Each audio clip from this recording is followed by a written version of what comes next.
Good evening and welcome to a new episode of Business Insider, where we bring you the latest when it comes to the world of business and finance. Today we have a special episode where we're going to be discussing the idea of a fourth revolution in industry, or the industrial revolution itself.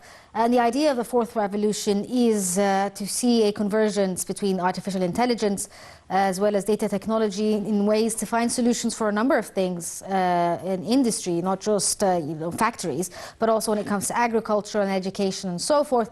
Today we have the pleasure of being joined by Dr. Ahmed Abdel Nazir Ahmed, the advisor to the Ministry of, the Minister of Military Production in the field of advanced technology. Good evening to you, sir. Good evening. Thank you so much for joining us. Thank you.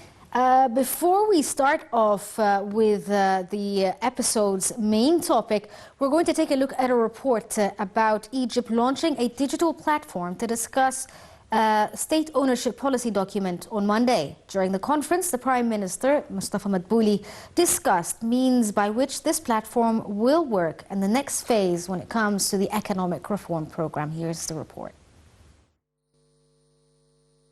Prime Minister Mustafa Madbouli announced the launch of a digital platform for experts and members of the business community to discuss with the government the newly announced state ownership policy document that portrays the state's presence in the economic sectors.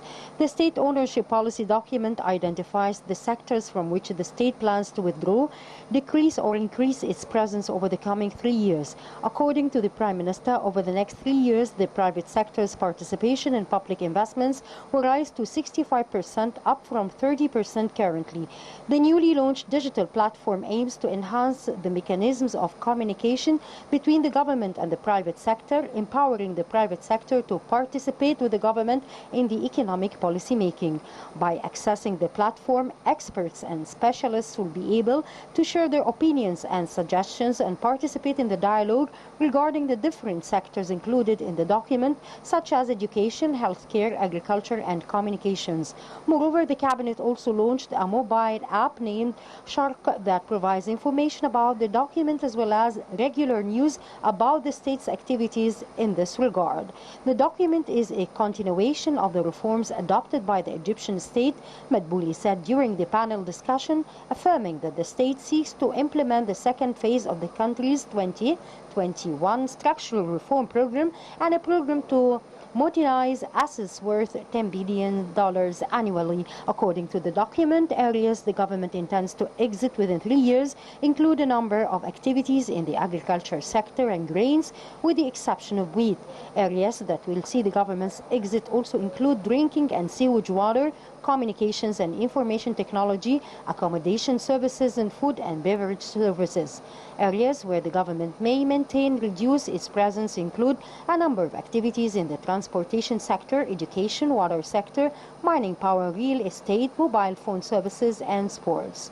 On the other side, the government seeks to maintain or increase its investments in some activities in education, water, the Suez Canal, healthcare, social work, wholesale trade, and power transmission. This conference comes in light of the recent forecast of the World Bank raising its prediction of the growth of the Egyptian economy during 2022 to 6.1% compared to 5.9% in its previous forecast during the spring meetings in April. The report indicated that the state economies witnessed stronger activity than expected during the first half of the fiscal year, which contributed to the adjusting growth to 6.1% during 2021-2022 fiscal year. Welcome back, and again we're joined by Dr. Ahmed Abdel Nazir Ahmed, the advisor to the Minister of Military Production in the field of advanced technology. Can you, sir, explain to us firstly, what is the fourth industrial revolution? If we say fourth industrial revolution, so we must have first industrial revolution, second, third. First industrial revolution at the beginning of the 19th century. It starts with steam power, which can move machines, and then in 19 19th, in the century of first years of 19th century, yeah, Yes. electricity and the mechanization and the heavy industry started. And then in the year 2000, we have computers and digitalization. Yes.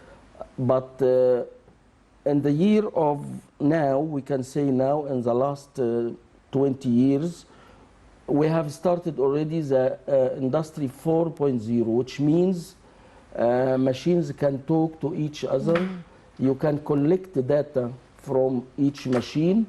Machines are not isolated, working isolated, but they are working with artificial intelligence and Internet of Things. So you have more quality, better quality, less waste, better profit. Yes.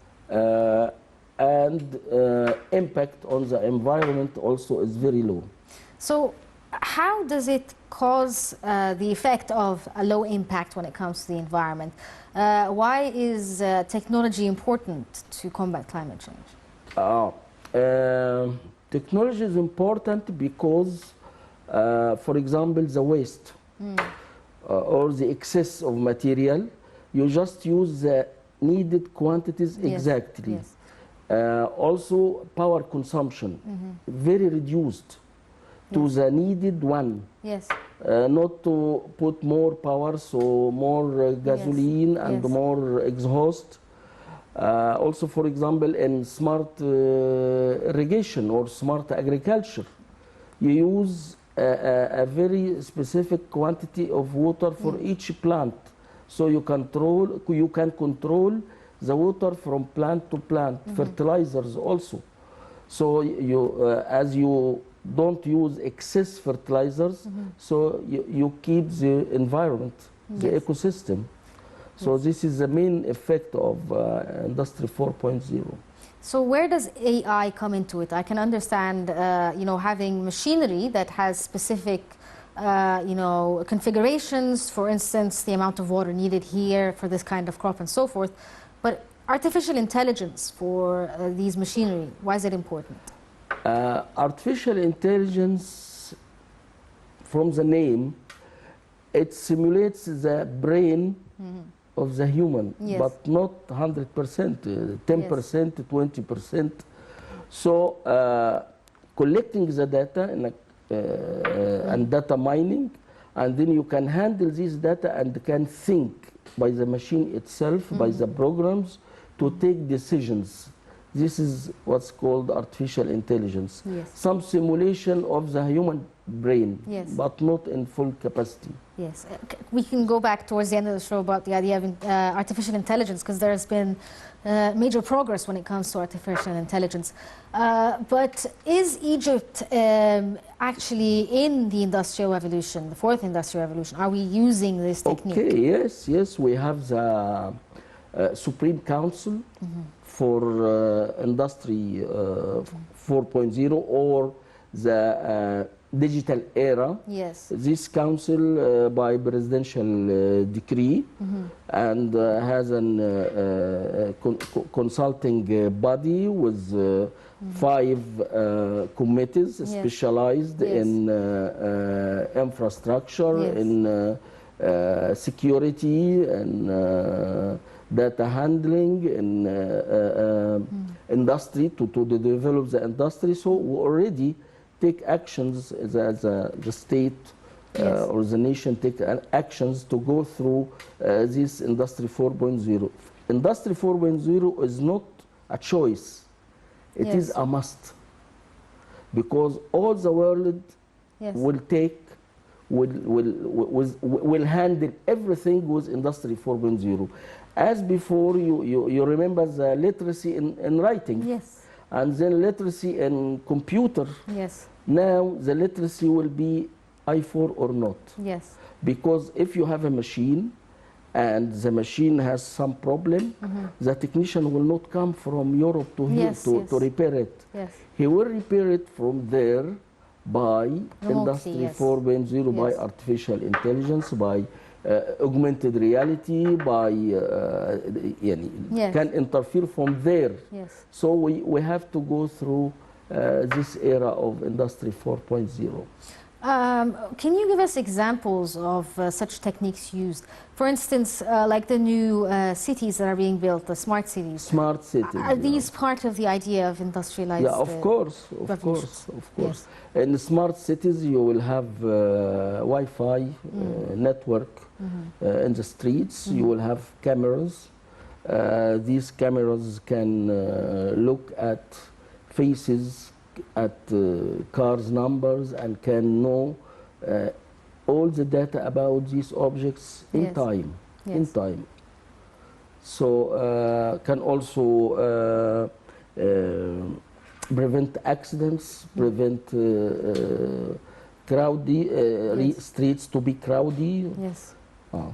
And again, Egypt, among other countries within this region, are going to be, or are actually, the countries that are most affected by climate change. Of course. What is the official, or not the official, the government's way of handling this when it comes to climate change and combating climate change and industry? For example, we go through waste handling. Yes. Waste handling, we make wastes, recycling, Yes. to take the waste and then to get fertilizers from it, and to also We have a generate big water treatment electricity. center here in Egypt, one of the biggest, the one in Bahr al-Bakhar, right? Yes, Is that correct? this is recycling of water. Yes. And this recycling of water is an international Yes. trend. You have in Malaysia, for example, water in bottles Yes. from Yes. wastewater, and you can buy it from supermarket, for example, and its quality is higher than regular water. Yes. So water recycling is essential. Water recycling not only for agriculture wastewater, but also for industrial Machinery and machinery, yes. and but different techniques to deal with this kind of waste. Yeah. So I think this is one track. Also in industry general, we have to develop our factories to obey for our production lines, Yes. to be modernized by this kind of technology. It is a must, as I Yes. told you, for less energy, less cost, Yes.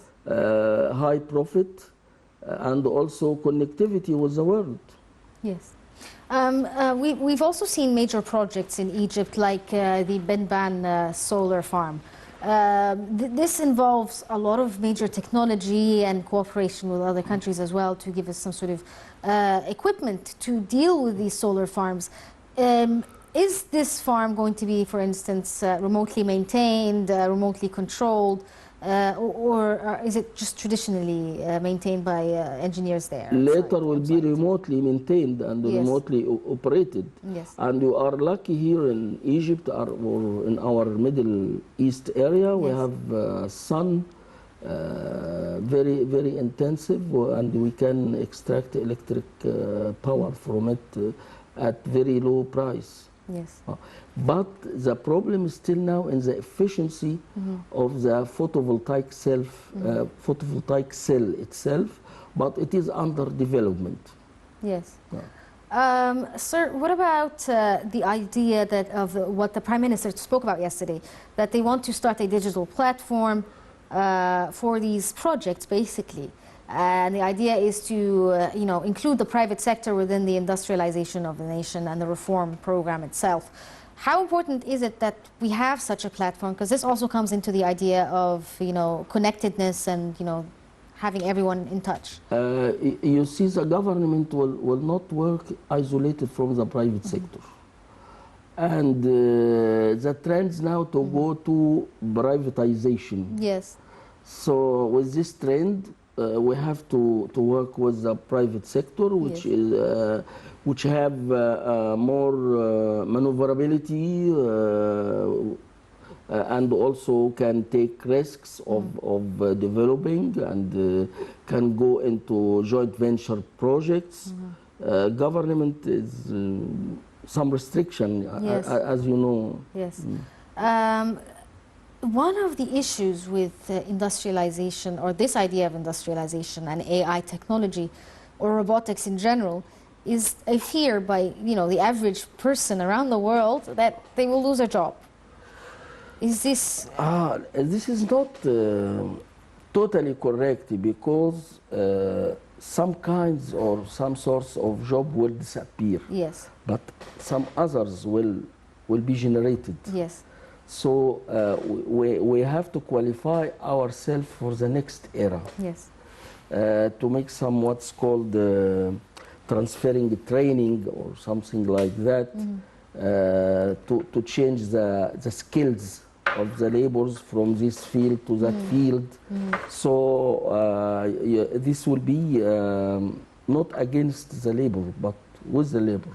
Yeah. The idea is connection, right? Am I correct in saying this? That the idea of the industrial revolution Connectivity, yeah. is connectivity around the world. It doesn't Yeah. matter where you are in the world; Yeah. it's all connected. Is there a fear when it comes to securing these facilities when it comes to the internet? Of course, it is a big issue. Yes. And we cannot say that it is secure 100%. Never. Any security system can be interfered, but in what time, how long, how much Yes. will cost. So, and it is a challenge.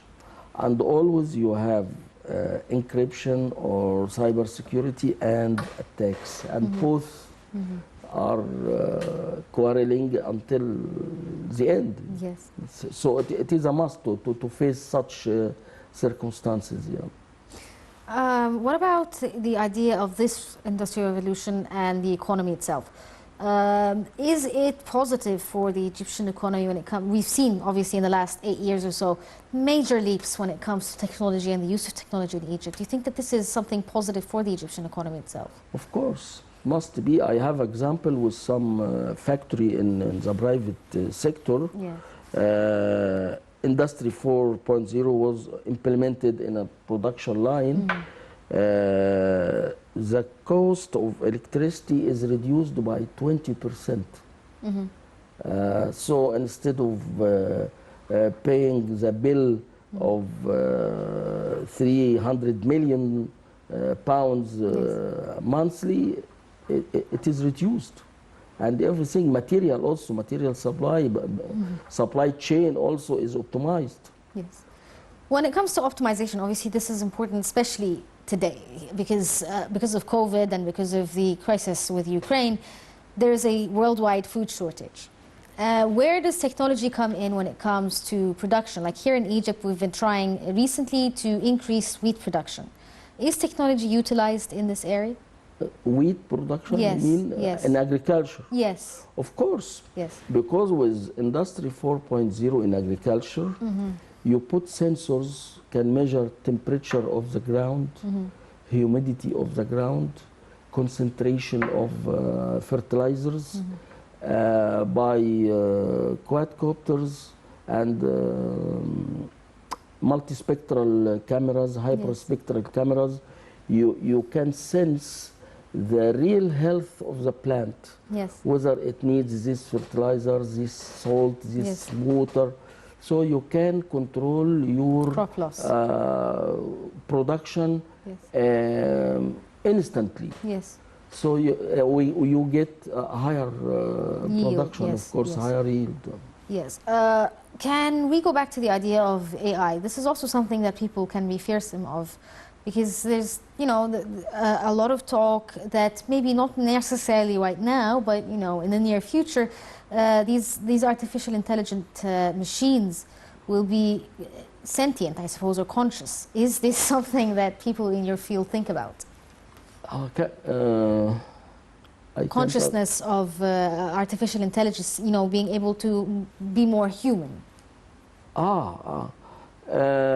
You see, they are talking now about something like the human, Yes. but it will never be like the human. One day they think of constructing a mind like mind of human. It will be as large as the earth. So it will never catch the abilities of the Yes. human brain.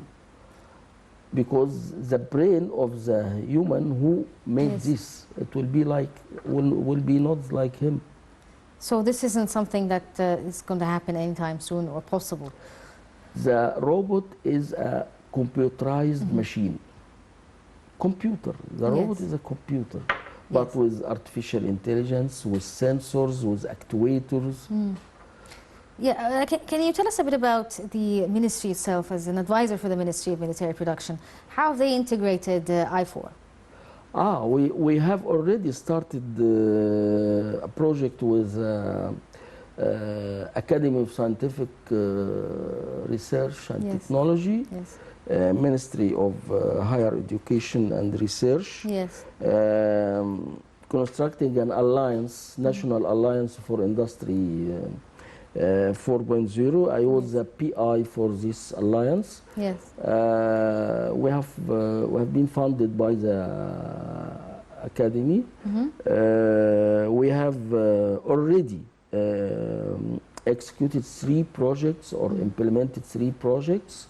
First project to have a small illustrative factory in what's called Science and Technology Center of Excellence, STCE. Yes. This will be like a training node for engineers to get acquainted with Yes. this Industry 4.0. We have also developed a production line in one of our factories with Industry 4.0 Yes. in cooperation with international partners, Yes. international companies, Yes. with also our expatriates in Canada, Dr. Wagih Al-Maraghi and Dr. Huda Al-Maraghi, Yes. experts also from Egypt, Cairo University, Dr. Khalid Youssef, and the equipments we bought from General Electric, from also Icon. So it is already working now. You can visit this line. And also the third project was a smart water network. Yes. With sensors to sense pollution in the water, the flow of the water, temperature. So these are 3 projects now Yes. run. And we have also an initiative to train 1,000 engineers from Egyptian factories, Yes. from private sector, from governmental sector, from education. These 1,000 engineers will be as ambassadors for I4 in Yes. their factories. The license provided to these trainees costs them, if they take this outside Egypt, $3,000. That's a lot of money. But it is without any cost for them, in cooperation between the Ministry of Military Production and ICANN and GE Digital, Yes. General Electric Digital. Which brings me to the next idea, which is training these people who are going to be working within the field of I4 itself. Is this going to be a continued effort, and will we start seeing these training programs not just for existing workers, but also people in universities, the students that are going to be the future of the workforce? Of course, there will be some special training for students, and also they have now incubators. Yes. For Industry 4.0. Funded by STDF, by ETIDA, by Academy of Scientific Research and Technology.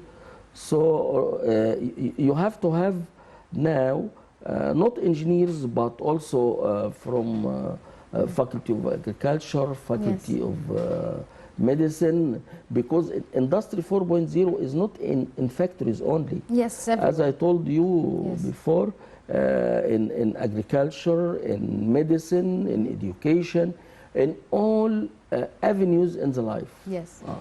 Part of the documents that you had shared with us earlier before the show includes the circular economy system. Can you explain what that actually means?